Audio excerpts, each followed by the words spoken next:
आज का हमारा टॉपिक है विद्युत धारा के चुंबकीय प्रभाव। तो जो हमारे इसमें पहला आर्टिकल है चुंबक तथा चुंबकत्व। होता क्या है कि एक ऐसा पदार्थ जो लोहे के छोटे छोटे टुकड़ों को अपनी तरफ आकर्षित करता है उसे क्या बोलते हैं? चुंबक बोलते हैं। और ध्यान रखने वाली बात है कि चुंबक का आकार कुछ भी हो सकता है, जरूर नहीं कि जो हम देखते हैं वही आकार हो। और दूसरा क्या है, इस गुण को यानी जो हमारे पास लोहे के छोटे छोटे टुकड़े हैं उसको आकर्षित करने के गुण को क्या बोलते हैं? चुंबकत्व बोलते हैं। तो हमारा क्या हो गया? चुंबकत्व आ गया। यानी अगर मैं बात करूं ओवरऑल तो लोहे के छोटे छोटे टुकड़ों को जो आकर्षित करता है उसे हम चुंबक बोलते हैं और इस गुण को क्या बोलते हैं? चुंबकत्व बोलते हैं। आगे बढ़ते हैं, बात करते हैं चुंबक के प्रकार। तो जो चुंबक हमारा होता है वो दो प्रकार का होता है। एक हमारा हो गया प्राकृतिक चुंबक और एक हमारा हो गया कृत्रिम चुंबक। प्राकृतिक चुंबक क्या होता है? जो हमारे पास प्रकृति में स्वतंत्र रूप में पाया जाता है उसे हम बोलते हैं प्राकृतिक चुंबक। एक किससे बना होता है? मैग्नेटाइट नाम का एक पत्थर होता है जिसको हम लोग बोलते हैं लोहे का अयस्क यानी ऑक्साइड बोलते हैं। ये हमारा इसका फार्मूला होता है Fe3O4, इसका बना होता है। जबकि जो हमारा कृत्रिम चुंबक होता है उसको हम अपने तरीके से बनाते हैं। वे चुंबक जिन्हें कृत्रिम विधियों से बनाया जाता है कृत्रिम चुंबक कहलाता है।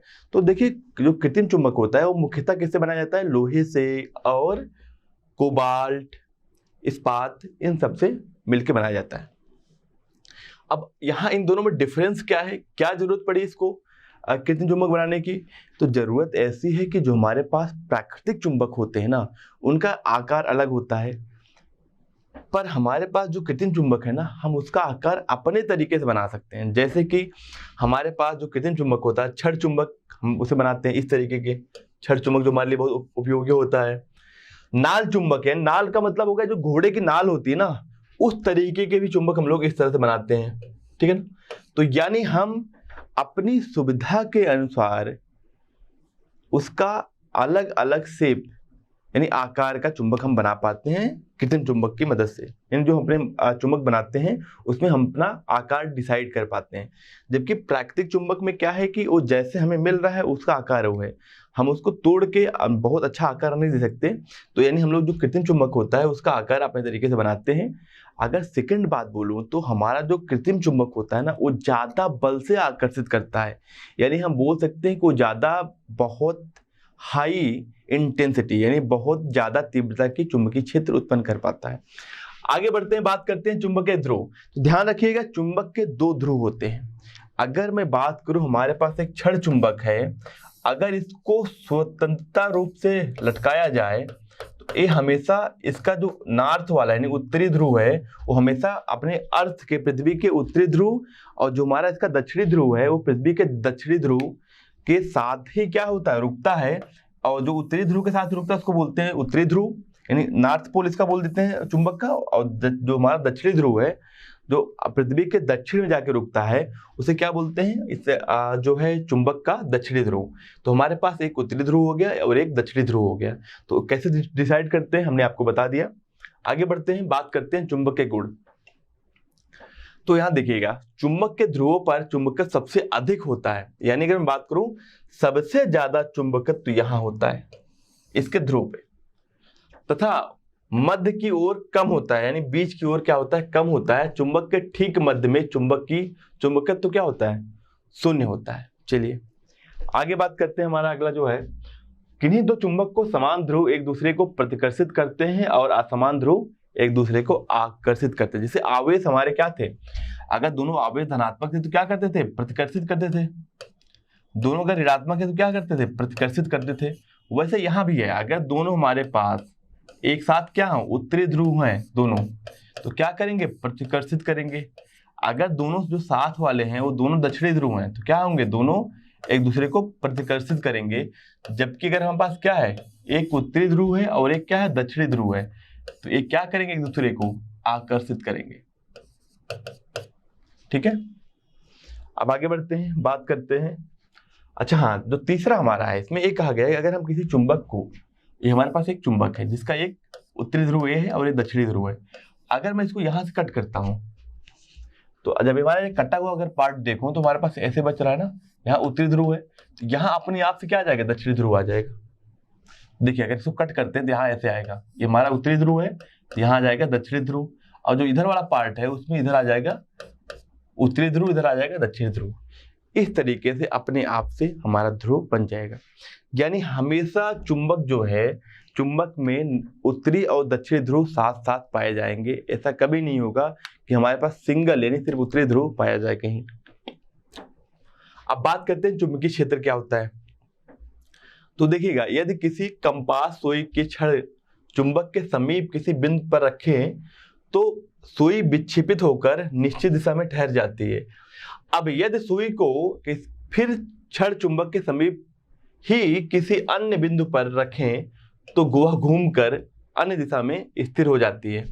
इस प्रकार कंपास सुई द्वारा चुंबक के चारों ओर चुंबक के प्रभाव के अनुभव होता है। अतः चुंबक के चारों ओर का वह क्षेत्र जिसमें चुंबकीय प्रभाव का अनुभव होता है उसे क्या बोलते हैं? चुंबकीय क्षेत्र बोलते हैं। यानी ओवरऑल अगर मैं आपको बोलूं तो चुंबक के चारों ओर का वह क्षेत्र जहां कोई दूसरी, यानी अगर मैं बात करूं कोई आयरन के छोटे कण या चुंबकीय कंपास लाते हैं, उसमें क्या होता है? उसमें डिफ्लेक्शन पाया जाता है, नहीं विक्षेप पाया जाता है। इसका मतलब है कि वहां कोई न कोई क्षेत्र है जो उस पर बल लगा रहा है। उस क्षेत्र को हम क्या बोलते हैं? चुंबकीय क्षेत्र बोलते हैं। आइए आगे बात करते हैं चुंबकीय क्षेत्र की दिशा। देखिए चुंबकीय क्षेत्र की दिशा क्षेत्र के किसी बिंदु पर रखे कंपास सुई के दक्षिणी ध्रुव से उत्तरी ध्रुव की ओर खींची गई रेखा के दिशा में होती है। चलिए इसको मैं समझा दे रहा हूं। हमारा कंपास इस तरीके से होता है, यहाँ पे कलर किया ऐसे क्या रहता है, दूसरा हमारा ये होता है, हमारा उत्तरी होता है, हमारा दक्षिणी ध्रुव होता है। अगर हमारा कंपास कहीं ऐसा रुका हुआ है, इसका मतलब क्या है? इसका मतलब जो चुंबकीय क्षेत्र की दिशा है वो ऐसी है। चलिए मैं इसको कलर कर दे रहा हूं, तो समझ लीजिए कि हमारा चुंबकीय क्षेत्र की दिशा किधर है? साउथ और नॉर्थ को मिलने वाली लाइन की दिशा में। इस दिशा में हमारा क्या है? चुंबकीय क्षेत्र है। बहुत आसान सी चीज है। और एक क्या है, इसको हम लोग जिसमें बना रहता है इसको हम लोग बोलते हैं चुंबकीय कंपास। और आपने कई मूवियों में इसको देखा होगा कि चुंबकीय कंपास जो समुद्री लुटेरे होते हैं, ऐसी मूवियों में दिखाया गया है। एक कंपास होता है जो दिशा बताता है। चलिए आइए बात करते हैं। अब यहाँ पे है चुंबकीय क्षेत्र की तीव्रता। ये तो हमने शायद हमने अभी नहीं देखा, ठीक है। चुंबकीय क्षेत्र की जो तीव्रता होती है, किसी स्थान पर चुंबकीय क्षेत्र के लंबवत रखे, ध्यान रखिएगा, किसी स्थान पर चुंबकीय क्षेत्र अगर ऐसे है, चलिए मैं इसको थोड़ा सा बना दे रहा हूं।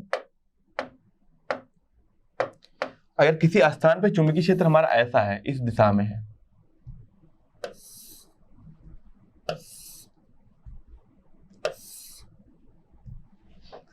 ध्यान रखिएगा, ये हमारा मानते हैं चुंबकीय क्षेत्र। चुंबकीय क्षेत्र को 20 दिखाते हैं। आइए देखते हैं।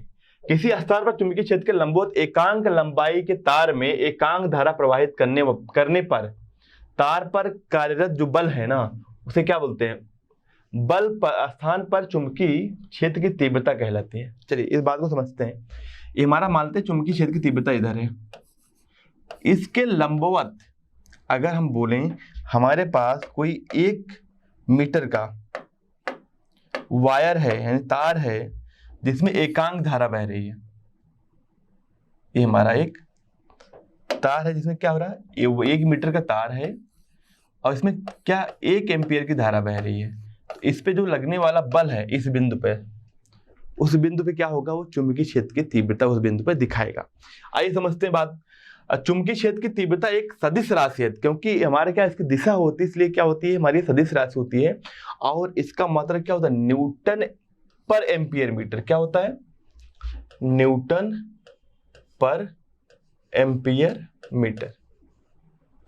एक्चुअली अभी आप नहीं देखे हो, बट एक इस पे जो बल लगता है ना, F इक्वल टू होता है ILB के बराबर होता है। यहां हमारा आता है इसका मात्रक।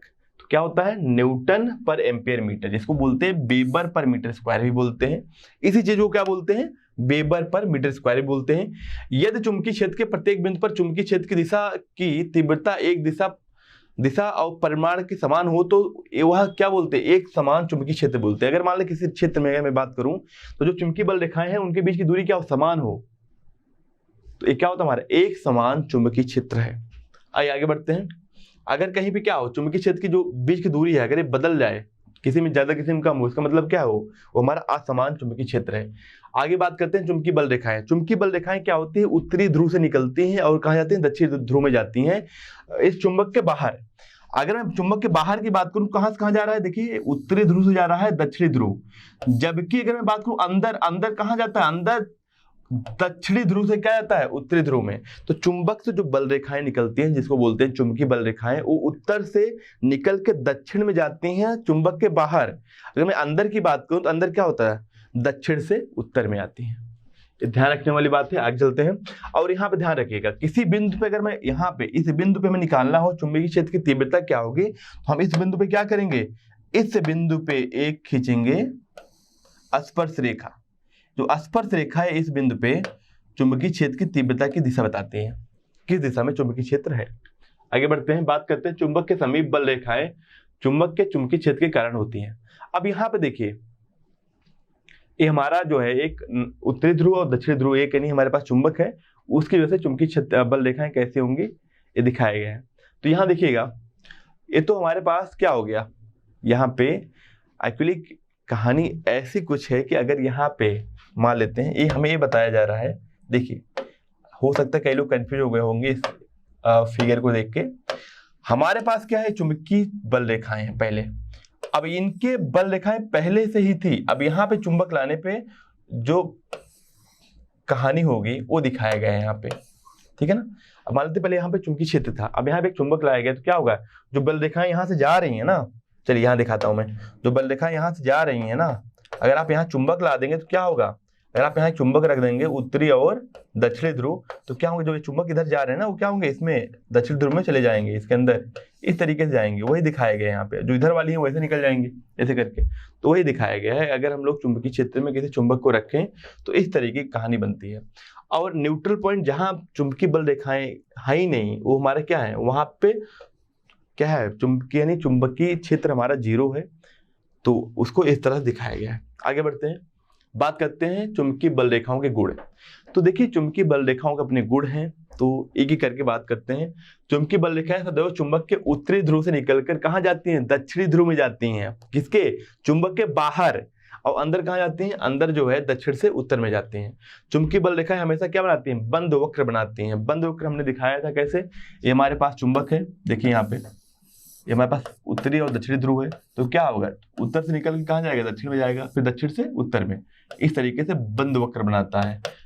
चुंबक का जो है जो दिशा है चुंबकीय बल रेखा, वो उत्तर से दक्षिण जाती है बाहर, चुंबक के बाहर, और अंदर क्या होती है, दक्षिण से उत्तर में जाती है। अब यहाँ पे क्या है, चुंबकीय बल रेखाएं एक दूसरे को कभी नहीं काटती, क्योंकि एक बिंदु पर चुंबकीय क्षेत्र की 2 दिशाएं संभव हो जाती हैं, संभव नहीं होती हैं। समझिए, कह रहा है कि अगर मान लेते एक बिंदु पे इस तरह से चुंबकीय बल रेखाएं हैं, इस बिंदु को आप समझिए, दूसरी यहाँ पे ऐसे है, यानी एक दूसरे को काट रही हैं। तो अगर मैं बात करूं, हमने अभी पढ़ा है कि किसी बिंदु पे जो स्पर्श रेखा होती है वो बताती है चुंबकीय क्षेत्र की दिशा। तो एक बिंदु पे की क्या 2 दिशा हो सकती है क्या, देखिए यहाँ पे ये हमारा, इसकी वजह से दिशा क्या होगी, इधर होगी। जबकि अगर मैं इस पे स्पर्श रेखा खींचूं, उसकी वजह से चुंबकीय क्षेत्र की दिशा इधर होगी। तो क्या एक बिंदु पे 2 चुंबकीय क्षेत्र की दिशा हो सकती है क्या, नहीं, इसलिए कभी एक दूसरे को नहीं काटती। तो ध्यान रखने वाली बात है, चुंबकीय बल रेखाएं एक दूसरे को कभी नहीं काटती। आगे बढ़ते हैं, बात करते हैं चुंबक के ध्रुव के समीप जहां चुंबकीय क्षेत्र प्रबल होता है वहां चुंबकीय बल रेखाएं पास पास होती हैं। ये ध्यान रखने वाली बात है, जहां पे चुंबकीय बल रेखाएं पास पास होंगी, इसका मतलब है कि वहां पे चुंबकीय क्षेत्र की तीव्रता क्रिया है बहुत ही ज्यादा है, और जहां दूर दूर होंगी इसका मतलब क्या है, वहां चुंबकीय क्षेत्र की दिशा जो है, चुंबकीय क्षेत्र की तीव्रता क्या है, कम है। अब यहाँ पे अगला हमारा है, एक समान चुंबकीय क्षेत्र में बल रेखाएं परस्पर समांतर और समान दूरी पे होती है। अगर मैं बात करूं कि एक समान चुंबकीय क्षेत्र कैसा होगा, तो ऐसे होगा हमारा, इस तरह के हमारा एक समान चुंबकीय क्षेत्र होगा, जहां पे चुंबकीय बल रेखाएं जो है ना वो समान दूरी पे एक दूसरे से होंगी, और इस तरीके का जो क्षेत्र होगा हमारा वो होगा एक समान चुंबकीय क्षेत्र। चलिए आगे बढ़ते हैं, बात करते हैं अपने नए आर्टिकल के बारे में, चुंबकीय बल रेखाओं की दिशा ज्ञात करने का नियम। अब हमारे पास एक नियम है जिससे हम चुंबकीय बल रेखाओं की दिशा ज्ञात कर सकते हैं, इसको हम लोग बोल रहे हैं यहाँ पे मैक्सवेल का दक्षिणावर्ती पेच का नियम। यह है क्या, एक बार समझते हैं हम लोग। इस नियम के अनुसार यदि पेच कसते समय पेचकस के दाएं हाथ से पकड़ के, दाएं हाथ से पकड़ना है पेचकस को, ये समझिए ऐसे ऐसे, ठीक है ना, दाएं हाथ को से पकड़कर इस प्रकार घुमाएं कि पेज की नोक धारा की दिशा में आगे बढ़े। तो पेज के घुमाने की दिशा चुंबकीय बल रेखाओं की दिशा को प्रदर्शित करेगी। चलिए मैं एक एग्जांपल बता रहा हूं। अगर हम इसको ऐसे घुमाते हैं, ऐसे, इसको ऐसे घुमाएंगे, ऐसे, देखिए ऐसे, आपको दिख रहा होगा, देखिए आप यहां देखेंगे, अगर हम ऐसे घुमाएंगे इसका मतलब क्या, ये अंदर जाएगा। अगर ऐसे घुमाएंगे तो क्या होगा, बाहर आएगा। अगर किसी भी वायर में इस तरीके की धारा बह रही है तो हमें अगर देखना हो चुंबकीय बल रेखाएं कैसे बनेंगे तो क्या करेंगे, ये हमारा पेचकस हो गया, हमने दाएं हाथ से पकड़ा, हमें इसके दिशा के अंदर दिशा में जाना है। इसका मतलब क्या, हमें ऐसे घुमाना होगा, देखो कैसे, ऐसे घुमाना होगा ना, ऐसे घुमाना होगा। इसका मतलब जिससे बल रेखाएं बनती हैं वो हमारी ऐसी चुंबकीय बल रेखाएं बनेंगी। मैं यहां बना दे रहा हूं, इस तरह की चुंबकीय बल रेखाएं बनेंगी। चलिए, यानी क्या होंगी, बल रेखाएं इधर से ऐसे जाएंगी। आई थिंक ये चीज आपको समझ गया होगा, ऐसे यहां से निकल के ऐसे जाएंगे। यानी देखिए हमने क्या किया, ऐसे घुमाया ना, ऐसे ऐसे, ठीक है ना, इधर इधर जा रही है ना, तो क्या कर रहे हैं हम, इसको ऐसे पकड़ रहे हैं और घुमा ऐसे रहे, ऐसे घुमा रहे हैं, तो जिधर घुमाएंगे उधर क्या होगा, चुंबकीय बल रेखाओं की दिशा होगी। आगे बढ़ते हैं, बात करते हैं दाएं हाथ के अंगूठे का नियम।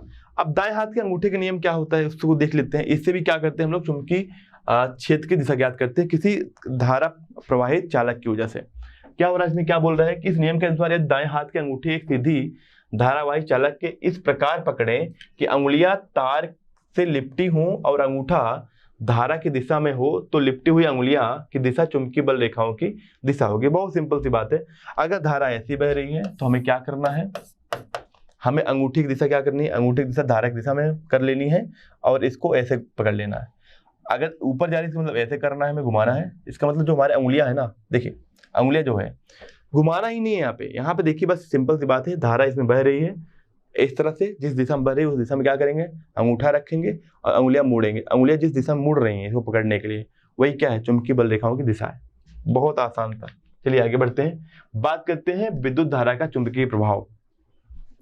अगला आर्टिकल हमारा है कि जिस प्रकार किसी चुंबक के कारण उसके चारों ओर चुंबकीय क्षेत्र उत्पन्न होता है, उसी प्रकार किसी चालक में धारा बहने से भी चुंबकीय क्षेत्र उत्पन्न होता है। तो ये बात ध्यान रखिएगा, बहुत इंपॉर्टेंट पार्ट है। इसी को क्या बोलते हैं, विद्युत धारा के इस प्रभाव को बोलते हैं विद्युत धारा का चुंबकीय प्रभाव। हमारा अगला आर्टिकल है धारा के चुंबकीय प्रभाव प्रदर्शित करने के ओरस्टेड का प्रयोग। ओरस्टेड ने क्या किया, इसके पहले हमने देखा कि अगर हमारे पास चुंबक है तो उसके चारों ओर चुंबकीय क्षेत्र है, पर ऐसा पाया गया कि जब ओरस्टेड ने प्रयोग किया कि एक धारा, एक चालक है जिसमें धारा का प्रवाह हो रहा है, उसके पास इन्होंने चुंबकीय सुई इसके पास ले गए, उसमें क्या पाया गया, विक्षेप पाया गया। जब इन्होंने क्या किया, चुंबकीय क्षेत्र की दिशा है, अगर मैं इसमें धारा की दिशा बदल दी, उन्होंने पहले धारा इधर थी तो उन्होंने धारा की दिशा बदल दी, तो क्या हुआ, जो उसमें विक्षेप पाया गया, विक्षेप भी क्या हो गया, दूसरी दिशा में हो गया। तो उन्होंने श्योर हो गए कि क्या हो रहा है कि जो हमारा धारा, किसी भी चालक में धारा का प्रवाह हो रहा है उसके कारण क्या उत्पन्न हो रहा है, चुंबकीय क्षेत्र उत्पन्न कर हो रहा है। चलिए, इन्होंने इतना ही बताया था। बाद में क्या हुआ, सीधे धारावाही चालक तार से उत्पन्न चुंबकीय क्षेत्र। अगर बात करें हमारे पास ओरस्टेड के प्रयोग के बाद बायो-सेवर्ट ने क्या किया, एक प्रयोग किया। अब देखिए यहाँ पे लिखा हुआ है कि जब किसी सीधे तार पे धारा प्रवाहित करने पर उसके चारों ओर चुंबकीय क्षेत्र उत्पन्न होता है, तो इस क्षेत्र में बल रेखाओं के लोहे के बुरादे अथवा कंपास सुई द्वारा खींच सकते हैं। इसे निम्न प्रयोग की सहायता से समझा जा सकता है। एक क्या क्या प्रयोग किया गया, इन्होंने क्या किया, धारा का प्रवाह किया, और धारा के प्रवाह से क्या हुआ कि यहाँ पे जो छोटे छोटे आयरन के टुकड़े यानी लोहे के टुकड़े रखे गए थे, वो क्या हुआ, एक शेप आ गए, यानी जो शेप आया गया ना, वो क्या हुआ, वो चुंबकीय बल रेखाओं की दिशा हुई। चलिए, इस प्रयोग से ये हमारा पाया गया।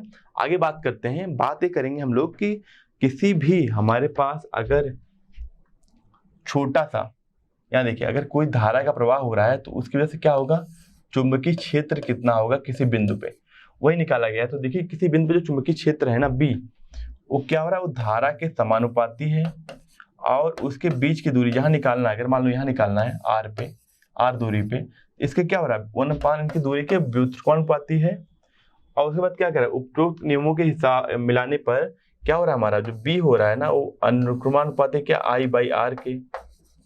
उसके बाद क्या पाया गया इसमें, अब जो हमारा बी आया ना, बी आ गया हमारा, चुंबकीय जो क्षेत्र की तीव्रता आई है वो आई है KI/R।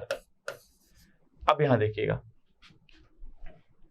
ये हमारे किसके लिए, ये भी ध्यान रखिएगा कि प्रयोग द्वारा यह ज्ञात हुआ कि माना किसी अत्यधिक लंबाई की सीधे तार I एम्पियर के धारा प्रवाहित करने पर R दूरी पर उत्पन्न चुंबकीय क्षेत्र की तीव्रता, देखिए अनंत हमारे पास ये जो तार है ना, उसको हमने माना कि बहुत ज्यादा लंबाई की है, उसकी वजह से क्या पाया गया, चुंबकीय क्षेत्र की तीव्रता इतनी पाई गई KI/R। कि हमारा क्या, जब हमने उसको कांस्टेंट आया, हमारा नियतांक आया, जब हमने क्या किया, जब हमने समानुपाती का चिन्ह हटाया, तो देखिए यहाँ पे कि एक अनुक्रमानुपाती नियतांक है जिसका मान क्या होता है, देखिए यहाँ पे जो μ0/2π ये बराबर होगा के, इसकी वैल्यू जो होती है वो होती है 2 × 10⁻⁷ न्यूटन पर एम्पियर स्क्वायर। ये आपको याद रहेगा, याद रखना भी चाहिए। चलिए आगे बढ़ते हैं, बात करते हैं। ये तो हमारा आ गया है कि इसको हम लोग अब ऐसे भी लिख सकते हैं, जहां पे नियतांक है उसको लिख सकते हैं वहां पे 2 × 10⁻⁷।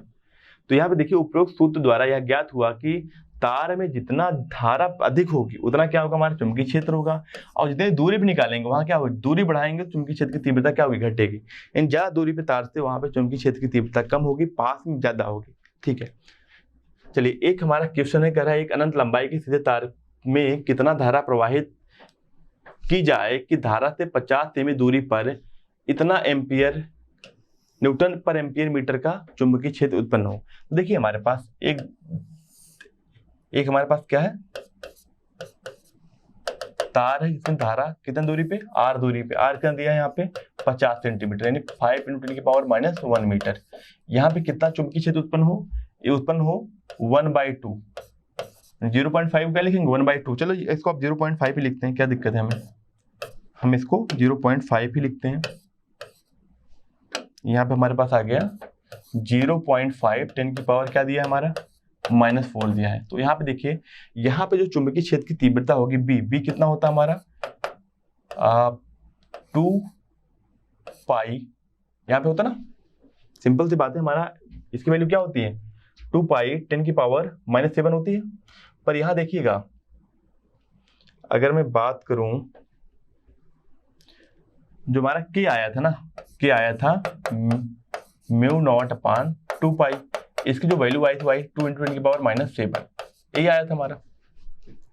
तो अब यहाँ रखते हैं ना b = 2 × 10⁻⁷, आई की वैल्यू क्या है, आई हमें नहीं पता है, आर क्या है, आर हमारा है 5 × 10⁻⁻1 है।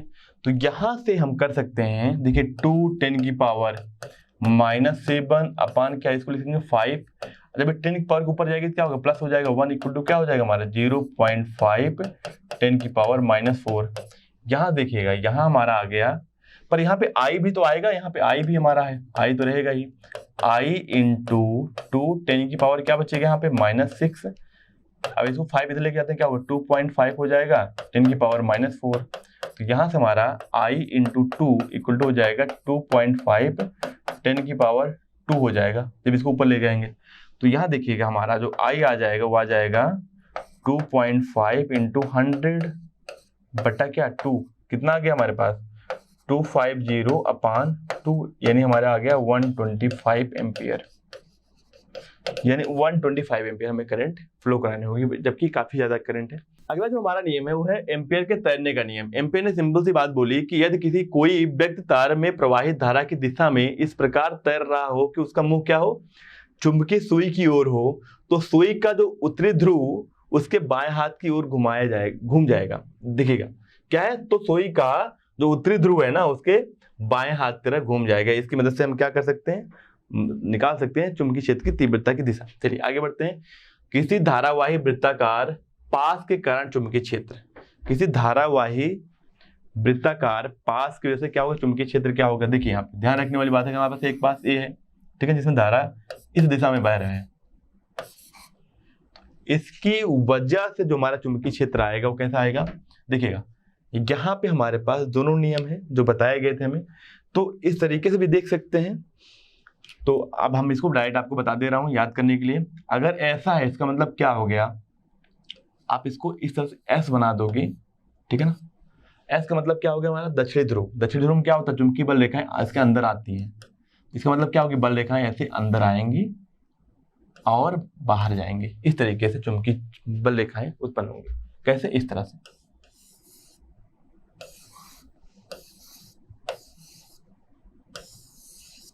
अब देखिए ये क्या हो रहा है, यहाँ अंदर चुंबकीय बल रेखाएं अंदर जा रही हैं और बाहर निकल रही हैं।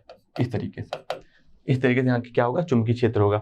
अगर यही हमारा घड़ी के विपरीत दिशा में अगर हमारी जो है धारा का प्रवाह होता तो एक काम करता कैसे, ये देखिए यहाँ पे आप इसको n बनाओगे, इनको ऐसे कर दोगे। अब मतलब ये क्या ये हमारा उत्तरी ध्रुव की तरह काम करेगा, यानी यहाँ से चुंबकीय बल रेखाएं निकलेंगी और बाहर जाएंगे। इस तरह से बनेगा, इस तरह के चुंबकीय क्षेत्र बनेगा। आगे बढ़ते हैं, बात करते हैं हमारा कंपास सुई की सहायता से गत्ते पर चकते सफेद कागज पर धारा के कारण उत्पन्न चुंबकीय क्षेत्र की बल रेखाएं को खींचते जाते हैं। इस प्रकार प्राप्त चुंबकीय क्षेत्र जो है कि बल रेखाओं को निम्न विशेषताएं पाई गई। यहाँ पे एक बार देख लीजिए, इन्होंने क्या किया कि इन्होंने इस तरह से चुंबकीय क्षेत्र यहाँ पे एक धारा प्रवाह कराया, एक किसमें, एक तार में, उसकी मदद से जो हमारा चुंबकीय क्षेत्र दिखा, ठीक है, गत्ते पे, उसको यहाँ पे उसकी मदद से उन्होंने क्या किया, कुछ चीजें बताई। कुंडली के तार के किनारे के समीप बल रेखाएं वृत्ताकार होती हैं तथा धारावाही कुंडली के तार से दूरी बढ़ाने पर चुंबकीय बल रेखाओं की वक्रता कम होती है। अगला हमारा क्या है, कुंडली के केंद्र पर चुंबकीय बल रेखाएं समांतर और कुंडली के तल के लंबवत प्राप्त होती हैं। तो यह सिद्ध करती हैं कि कुंडली के केंद्र पर एक समान चुंबकीय क्षेत्र उत्पन्न होता है तथा इसकी दिशा कुंडली के तल के लंबवत होती है। ये पॉइंट ध्यान रखिएगा। इस तरह से हमारे पास बहुत सारे पॉइंट्स इस पे बन रहे हैं, तो हर एक पॉइंट यहाँ पे कंसीडर नहीं कर सकते, बट ठीक है, यहाँ से मूव करते हैं अगले वाले पे। हमारा जो अगला वाला आर्टिकल है वो है धारावाही प्रणालिका के कारण उत्पन्न चुंबकीय बल, चुंबकीय क्षेत्र। अब धारावाही प्रणालिका क्या है कि हमारे पास एक क्या है, एक सिलेंडर है, उसके ऊपर इस तरीके से तार बन रखे गए हैं, इस तरीके से तार को मोड़ के बनाया गया है, इस तरीके से तार बनाया गया है। अब क्या होगा, अगर इस तार को एक सेल से जोड़ा जाएगा, इसमें क्या होगा, विद्युत धारा उत्पन्न होगा। जब इसको सेल से जोड़ा जाएगा तो जब इसमें विद्युत धारा उत्पन्न हो रहा है तो ये क्या करेगा, ये हमारा उत्तरी ध्रुव की तरह काम करेगा और ये हमारा क्या करेगा, दक्षिणी ध्रुव की तरह काम करेगा। हम यहाँ बोल सकते हैं कि ये हमारे पास एक चुंबक की तरह काम करेगा, जिसका उत्तरी ध्रुव ये होगा, दक्षिणी ध्रुव ये होगा। उत्तरी ध्रुव और दक्षिणी ध्रुव धारा की दिशा से हम लोग ज्ञात कर पाएंगे कौन सा हमारा उत्तरी ध्रुव है, कौन सा दक्षिणी ध्रुव है। वही सारी चीजें यहाँ पे बताई गई हैं। यहाँ पे इस तरीके से अगर देखिए, यहाँ पे अगर धारा का प्रवाह ऐसा हो रहा है जैसे यहाँ दिखाया गया है, बाहर की तरफ क्या हो रहा है, चुंबकीय जो है यहाँ पे धारा की दिशा इस दिशा में हो रही है, इसका मतलब ये है कि ये हमारा क्या होगा, ये हमारा होगा उत्तरी ध्रुव और ये हमारा दक्षिणी ध्रुव। अगर इसमें हम लोग जिसमें धारा का जिस तरह प्रवाह हो रहा है, अगर इसको बदल देंगे, पहले हमारा धारा का प्रवाह इस तरीके से था, देखिए यहाँ पे हमारे पास इस तरीके का था, अब क्या है हमारे पास बदल दिया गया, यानी अब धारा हमारा इस तरीके से बह रही है, इधर बाहर फिर अंदर, बाहर अंदर। तो क्या होगा, हमारा उत्तरी ध्रुव की तरह बिहेव करेगा, ये हमारा क्या करेगा, दक्षिणी ध्रुव की तरह व्यवहार करेगा। इसका मतलब हम यहाँ बोल सकते हैं कि हमारे पास जो चुंबक होता है ना, जो चुंबक इस तरीके से, उसमें चुंबक के अंदर जो चुंबकीय बल रेखाएं निकलती हैं ना, नॉर्थ और साउथ में, वैसे सेम इसमें भी निकलेगी। तो वही सेम चीज, सारे गुण, सारी चीजें सेम होंगी। चलिए आगे बढ़ते हैं, बात करते हैं। यानी हमने देखा था कि इसके ध्रुव के पास सबसे ज्यादा यानी चुंबकीय क्षेत्र की तीव्रता थी, यानी चुंबकीय बल रेखाएं पास पास थी। यहाँ पे भी क्या होगा, यहाँ इसके इस दोनों अक्ष के, इस दोनों एंड पे, अंत पे जहाँ कॉइल शुरू होती है, वहां पे क्या होगा, चुंबकीय बल रेखाएं सबसे ज्यादा यहाँ और यहाँ होंगी। आइए आगे बढ़ते हैं, बात करते हैं। अब देखिए वो जो इसमें बल रेखाओं की विशेषता है ना, वो सारी विशेषताएं इस विशेषता से मिलती हैं जो हमने अभी पढ़ लिया है। यानी जो हमारे पास दंड चुंबक की वजह से जितनी भी क्वालिटी आती है, जो भी हमारे पास चुंबकीय बल रेखाओं के गुण हमने पाए थे, वो सारे गुण इसमें पाए जाएंगे। चलिए आगे बढ़ते हैं, अब बात करते हैं विद्युत चुंबक क्या होता है। तो विद्युत चुंबक देखिए हमारा ना, ये विद्युत चुंबक तो यही हो गया ना, ये हमारा क्या हो गया, देखिए इसमें हमने क्या, इसमें धारा का प्रवाह कराया, इसमें यहाँ पे देखिए इसमें धारा का प्रवाह करवाया, कैसे काम कर रहा है, चुंबक की तरह काम कर रहा है। ये तुम्हारा क्या हो गया, वैद्युत चुंबक हो गया। तो यहाँ देखते हैं वैद्युत चुंबक क्या होता है, एक बार पढ़ भी लेते हैं। प्रणालिका के भीतर उत्पन्न प्रबल चुंबकीय क्षेत्र का उपयोग किसी चुंबक पदार्थ जैसे नर्म लोहे की प्रणालिका के भीतर रख कर चुंबक बनाने में किया जा सकता है। इस प्रकार बने चुंबक को क्या बोलते हैं, विद्युत चुंबक बोलते हैं। विद्युत चुंबक का क्रोड नर्म लोहे के बनने के कारण यह है कि इसमें यदि कुंडली में धारा बंद कर दी जाए तो नर्म लोहा अपना संपूर्ण चुंबकत्व रख देता है। दूसरी ओर यदि क्रूड को स्टील से बनाया जाए तो यह धारा बंद करने पर अस्थायी चुंबक बन जाता है। इसलिए विद्युत चुंबक बनाने के लिए स्टील का उपयोग नहीं किया जाता है। विद्युत चुंबक में उपयोग विशेषताएं पाई जाती हैं। देखिए यहाँ पे विद्युत चुंबक अधिक शक्तिशाली बल उत्पन्न करता है। जो हमारा विद्युत चुंबक होता है वो क्या करता है, अधिक शक्तिशाली बल उत्पन्न करता है। विद्युत चुंबक एक अस्थायी चुंबक है। इसमें क्या होता है, चुंबकत्व तो केवल इसके धारा प्रवाहित होने तक रहता है। इसलिए विद्युत चुंबकत्व को अपने अनुसार बंद अथवा चालू किया जा सकता है। अगला हमारा क्या है, विद्युत चुंबक शक्ति को उसकी कुंडली में फेरे गए संख्या में परिवर्तन करके परिवर्तित किया जा सकता है। विद्युत घड़ी, मोटर, जनरेटर इत्यादि क्या है, विद्युत चुंबक का उपयोग किया जाता है। इनमें क्या किया जाता है, विद्युत चुंबक का उपयोग किया जाता है। आइए इस बात को मैं एक बार समझा देता हूं आपको। ये हमारे पास एक विद्युत चुंबक है। अब यहाँ पे ध्यान रखने वाली बात है, जितना भी आपने आगे विशेषताएं देखी, पॉइंट देखे, वो सारे एक एक करके मैं आपको बता दे रहा हूँ। इसमें हर एक, क्योंकि बहुत सारे फेरे हैं, हर एक फेरा एक चुंबक की तरह काम कर रहा है।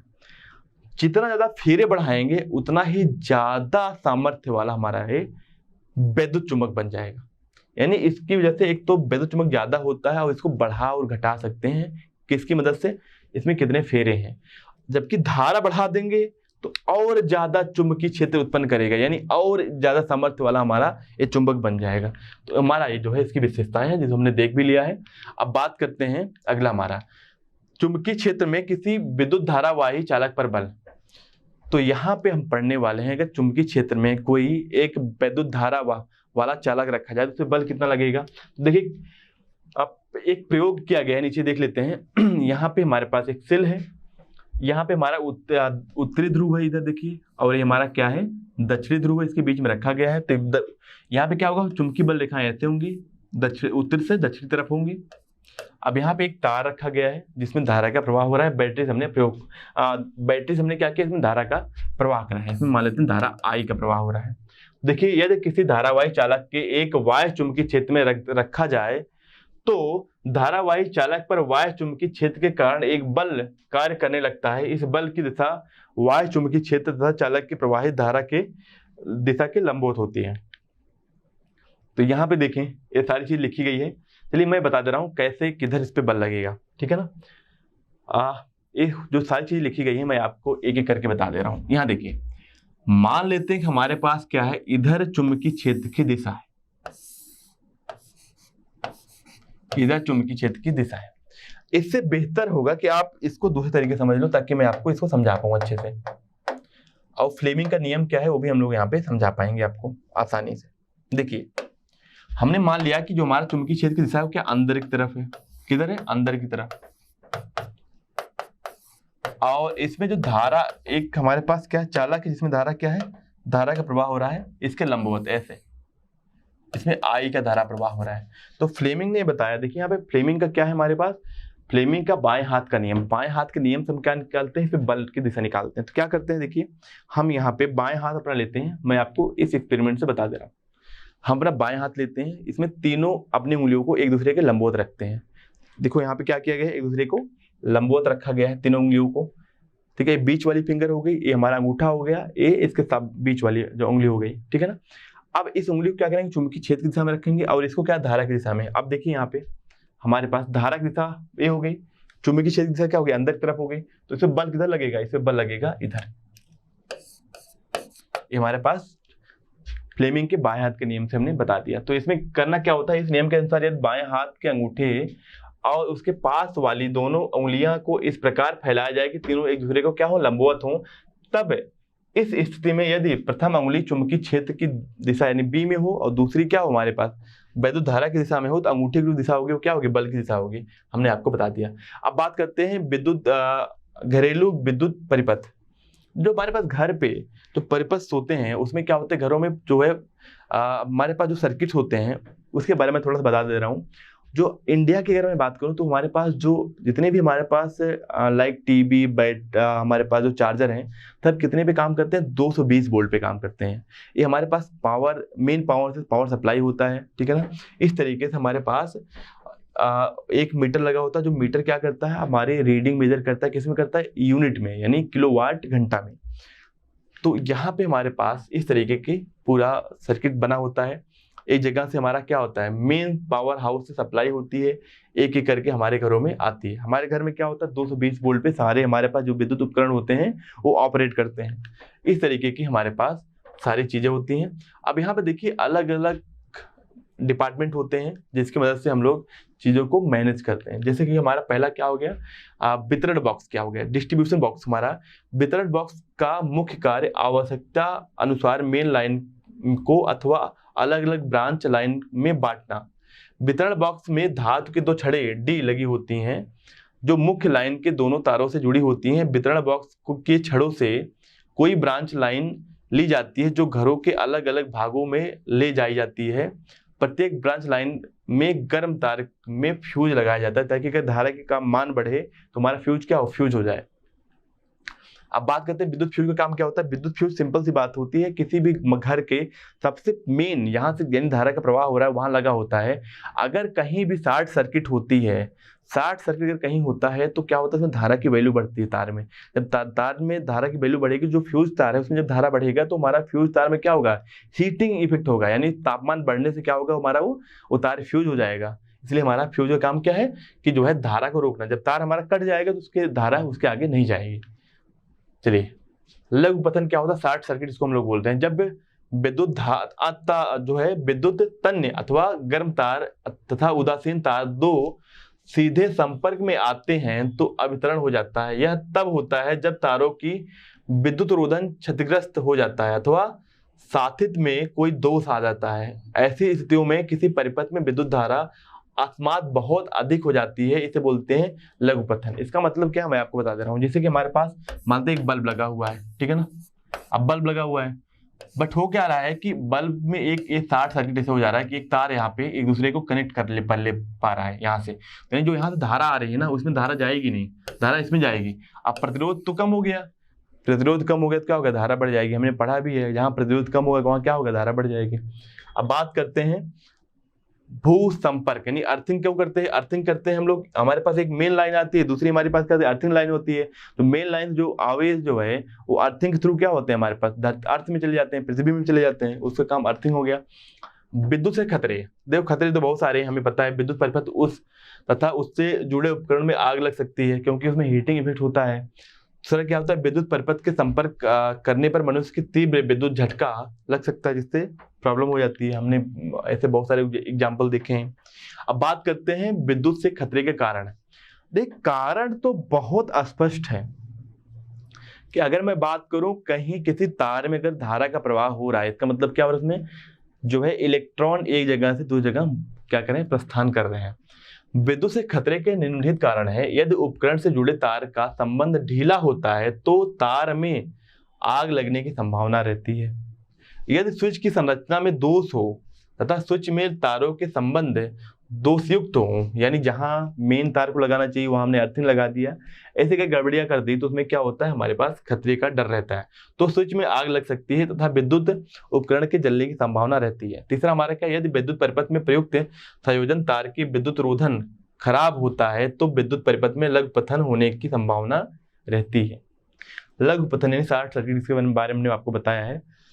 चौथा हमारा क्या, यदि परिपथ में लगे उपकरण को भू संपर्कित नहीं किया जाता है तो परिपथ में तार यदि आवरण से संपर्क कर जाते हैं तो व्यक्ति को विद्युत का झटका लगता है तथा कभी कभी तो मनुष्य को विद्युत झटके के कारण मृत्यु भी हो जाती है। बहुत खतरनाक तो होता है, हमने भी इसके बारे में देखा है, जाना है। अब बात करते हैं विद्युत खतरे से बचाव एवं सावधानियां। हम क्या क्या बचाव और सावधानियां कर सकते हैं विद्युत खतरे से। पहला हमारा क्या है, विद्युत खतरे से बचाव अथवा सावधानियां निम्नलिखित हैं। पहला हमारा क्या है, विद्युत परिपथ में प्रयुक्त तार उच्च कोटि का होना चाहिए। अगर हमारे ताकि हमारे पास क्या हो, उसमें वो ज्यादा ताप सहने की उसके अंदर क्षमता भी हो तथा उसके ऊपर विद्युत रोधी पदार्थ का आवरण ठीक प्रकार से लगाया गया हो। जो हम लोग तार पकड़ते हैं ताकि उसके ऊपर जो आवरण है वो क्या होना चाहिए, वो अचालक होना चाहिए और बहुत अच्छा होना चाहिए। दूसरा क्या है, परिपथ से जुड़े सभी अवयव के टर्मिनल का संयोजन तार अच्छे प्रकार से संयोजित किए गए हों। यदि दो तारों को आपस में जोड़ा जाए तो उस पर विद्युत रोधी टेप ठीक प्रकार से लगाया जाए। नहीं तो खुला रहेगा, उसमें क्या होगा, पानी वगैरह आएगा, पानी अगर गिरेगा तो क्या होगा, उसमें उसका रेजिस्टेंस बढ़ेगा, उसमें हीटिंग इफेक्ट आ जाएगी, जलना शुरू हो जाएगा। परिपथ के किसी भी प्रकार के दोष उत्पन्न होने पर परिपथ के मेन स्विच बंद कर देना चाहिए, जहां से मेन सप्लाई है उसको बंद करो, ताकि अंदर जो है धारा का प्रवाह ही बंद हो जाए। विद्युत परिपथ में जुड़े उपकरण की मरम्मत से पूर्व उसमें भू संपर्कन की जांच कर लेनी चाहिए। किसी परिपथ की मरम्मत करते समय मेन स्विच बंद होना चाहिए तथा हाथों पर रबर के दस्ताने पहनने चाहिए। रबर के दस्ताने इसलिए क्योंकि रबर क्या होता है, विद्युत धारा का अचालक, यानी विद्युत धारा उसमें प्रवाह नहीं होती है। अगला हमारा है विद्युत परिपथ की मरम्मत हेतु प्रयुक्त औजार ठीक प्रकार के विद्युत रोधी आवरण से ढके होने चाहिए। कई बार क्या होता है, जो हमारा पिलास हम लोग यूज करते हैं उसका जहाँ पे प्लास्टिक लगा होना चाहिए वो खुला होता है, तो हम जब उसको यूज करते हैं तो करंट मार देता है हमें। चलिए अब बात करते हैं विद्युत परिपथ में प्रयुक्त फ्यूज का उपयोग क्षमता के तार लगाना चाहिए। संयोजन तार के, मान लेते अगर मैं बात करूं हमारे यहाँ 10 एम्पियर की धारा ही यूज हो रही है, तो हम जो फ्यूज लगाए वो 10.2 एम्पियर या 10.5 एम्पियर का ही लगाएं, ताकि धारा का मान बढ़े तो फ्यूज हमारा जल जाए, ताकि अंदर कोई हमारा जो उपकरण है वो बर्बाद ना हो। विद्युत परिपथ में प्रयुक्त फ्यूज का उपयोग क्षमता के तार लगाना चाहिए। संयोजन तार से जुड़ने को फ्यूज तार के रूप में प्रयोग नहीं करना चाहिए, क्योंकि संयोजन तारों की क्षमता बहुत अधिक होती है, अतः यह लघुपतित होने से नहीं बच पाते। अब प्रत्यावर्ती क्या है, धारा परिपथ में फ्यूज एवं स्विच सदैव फेज तार L से संयोजित होनी चाहिए। वह धारा जिसका समय के साथ परिवर्तन होता रहता है उसे बोलते हैं परिवर्ती धारा। देखिए जो बैटरी से जो करंट आता है ना, वो हमारा डायरेक्ट करंट होता है, वो प्रत्यावर्ती नहीं होता, वो समय के साथ नहीं बदलता है। पर जो हमारे घरों में बिजली लाइट आती है वो क्या होती है, वो परिवर्तित यानी टाइम के साथ परिवर्तित होती रहती है। 1 सेकंड में क्या होता है कि अपने यहाँ जो इंडिया में 50 बार जीरो से हाई आती है, फिर हाई से क्या आती है, लो, ठीक है ना। इस तरीके से हमारा धारा चलती है ऐसी, इसको बोलते हैं प्रत्यावर्ती धारा। यदि उपकरण सावधानियों को ध्यान में रखते हुए भी कोई मनुष्य मेन लाइन के तार को छू लेता है तो मेन स्विच को जल्द से जल्द बंद करके व्यक्ति को विद्युत रोधी पदार्थ, लकड़ी, प्लास्टिक की सहायता से छुड़ाना चाहिए। चलिए ये सारा पार्ट हमारा कंप्लीट हो गया।